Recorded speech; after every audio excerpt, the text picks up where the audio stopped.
In today's internet culture, it's almost impossible to scroll for long without running into alarming claims like vaccines are a scam, climate change is fake, the Earth is flat, or even evolution never happened.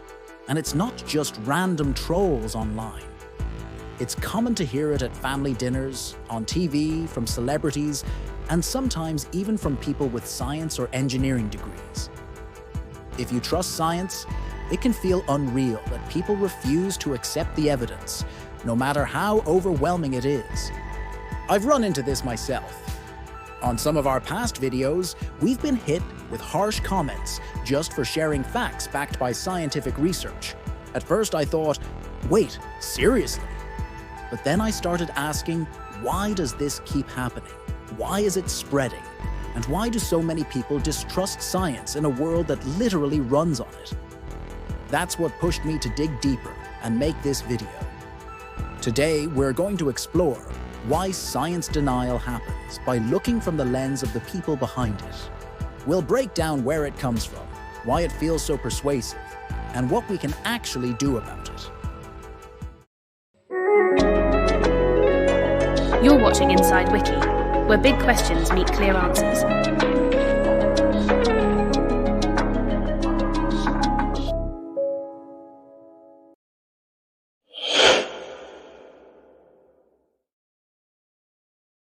First, it's important to know that science denial isn't new. You can trace it back through centuries and even millennia, appearing in different societies across history. Let's understand it with some examples from history. In the 1840s, a doctor from Vienna named Ignaz Semmelweis discovered that if doctors washed their hands before delivering babies, mothers would stop dying from childbed fever. He had the data to prove it, but the medical community rejected his idea. Why? Because it implied that doctors, the so-called gentlemen of medicine, were dirty and endangering their patients. The backlash was so severe that he was ridiculed, cast out, and ultimately confined to an asylum where he died. Yet today, hand-washing is the foundation of modern medicine. Then there is also the story of the Italian astronomer Galileo Galilei, who was punished by the church for supporting the idea that the Earth moves around the sun. And Darwin's theory of evolution faced fierce opposition that still exists today. Humans have always been wary of ideas that challenge our worldview, our traditions, or the authorities we trust. So while the topics change, the instinct to resist uncomfortable truths has been with us all along.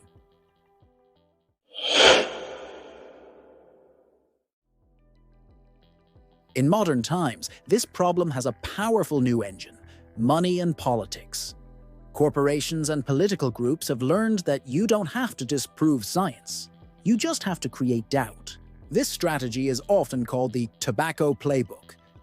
For decades, tobacco companies knew their products caused cancer. But instead of changing their products, they funded their own studies and scientists to create confusion. Their goal wasn't to win the scientific debate, it was to muddy the waters just enough to keep people smoking. We've seen the exact same playbook used by oil and gas companies to cast doubt on climate change. There are incredible examples of this manipulation. I strongly recommend watching Veritasium's videos on Monsanto and PFAS. They show in detail how corporations pushed harmful products while silencing or sidelining scientists who raised concerns. When people see science being used as a tool for corporate PR, they understandably lose trust in the entire system.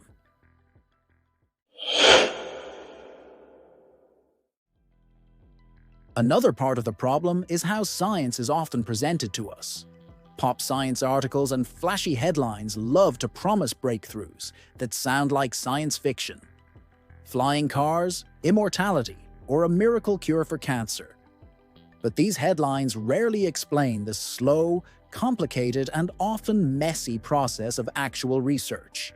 They report on a single, preliminary study as if it's the final word.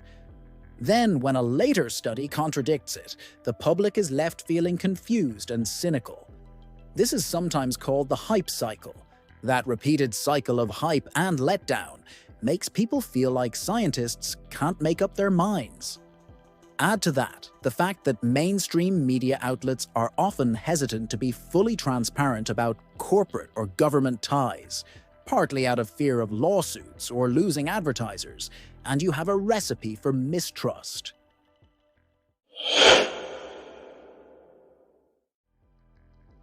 Social media has given everyone a platform, but it has also turned the spread of information into a race for attention. The content that spreads fastest isn't necessarily the most truthful. It's the content that provokes the strongest emotional reaction. Provocative claims and conspiracies spread like wildfire because they generate clicks, comments, and arguments. Flat Earth theories, vaccine denial, and climate change hoaxes get boosted by the algorithm. This creates echo chambers where you're only exposed to information that confirms what you already believe. This isn't just a social phenomenon, it's psychological. It taps directly into our confirmation bias, our natural tendency to favor information that supports our existing beliefs. Over time, people become more and more entrenched, no matter how disconnected from reality their views might be.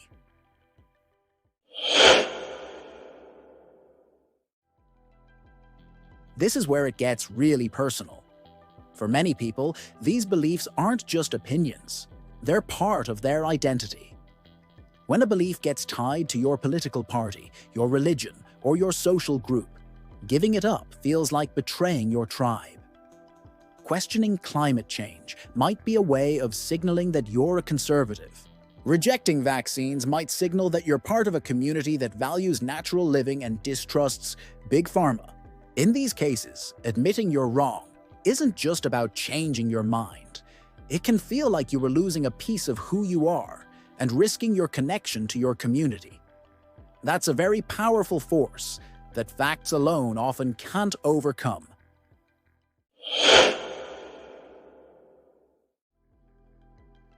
Alongside science denial, we've seen a rise in pseudoscience and superstition. Modern media is surprisingly lenient toward things like horoscopes and astrology. Fake gurus on social media take advantage of vulnerable people, promising spiritual or health miracles while discouraging critical thinking. Some even form cult-like communities that prey on loneliness. They give members a sense of belonging so strong that they will reject any information that contradicts the group's worldview. They create a powerful us versus them mentality. In that sense, denial isn't just about science.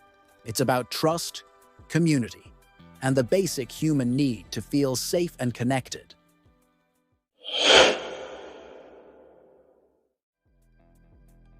It's also crucial to remember the personal dimension. Science, especially in medicine, can feel distant, cold, and incredibly expensive. For many people, essential medical treatments are so costly that they feel betrayed by a system that's supposed to help them. It also doesn't help when experts communicate with complicated jargon that makes people feel small or stupid. When you feel like the system doesn't care about you or is talking down to you, denial or skepticism can become a defense mechanism. Why should you trust what the experts say if you feel they aren't on your side?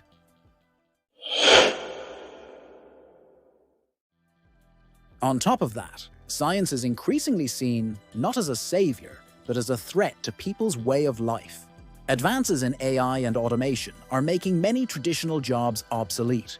When families lose their livelihoods while corporations celebrate innovation, resentment naturally builds. Telling a coal miner whose family has worked in the mines for generations to simply learn to code feels dismissive and deeply insulting. Even when new products are introduced, trust is fragile. Electric vehicles, food additives, and new medicines have sometimes been rolled out, only for risks to emerge later. Each time this happens, the message people receive is that progress is being made at their expense.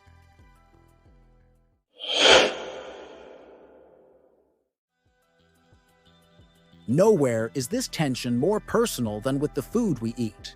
Our trust in government and science is tested 3 times a day at every meal.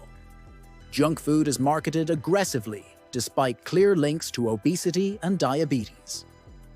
Genetically modified crops often require heavy pesticide use, raising both health and environmental concerns. Food additives that are widely approved in one country are banned in another for safety reasons, which makes people wonder who is really protecting them. When science seems to be used to justify unhealthy or questionable practices on our dinner plates, it erodes the basic trust between citizens and institutions.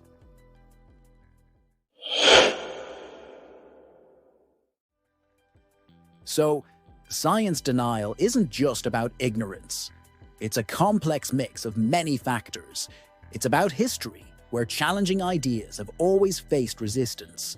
It's about corporate and political manipulation that deliberately creates doubt. It's about media hype and broken promises that lead to cynicism. It's about social media algorithms that trap us in echo chambers. It's about identity, where our beliefs become tied to who we are and our community. It's about personal costs, from expensive healthcare to job losses from new technology. And it's about everyday betrayals of trust, from the food we eat to chemicals once approved but later found to be dangerous, like lead in gasoline. The challenge isn't just about throwing more facts at people. It's about rebuilding trust in a world where science is too often pulled into the orbit of politics and profit. For most people, science isn't something happening in a lab or a journal. It's what shows up in their food, in the medicine they rely on, in the tools that make daily life possible. Yet many were never given the training to decode complex theories or data, and they shouldn't need to be. Trust will only be rebuilt when science speaks to people at their level. When it proves itself useful, understandable, and genuinely connected to their everyday lives. History shows us that this transformation has never been quick. It took centuries after the Renaissance and the Enlightenment for science to be seen as a force worth trusting, rather than leaving everything to the will of religion or the games of politics. Even today, making science truly accessible and trusted by all is not a short-term goal. It's a generational journey, and yet, this is the work we cannot abandon. A rational, scientific approach to society is the very reason our generation enjoys health, technology, and knowledge that would have been unimaginable to those before us. We are the heirs of the great scientific minds who carried humanity forward. And now the responsibility is ours.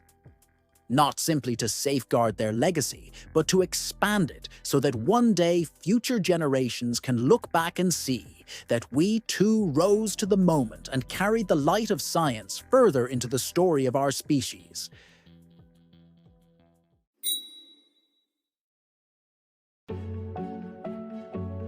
Now I'd like to hear from you.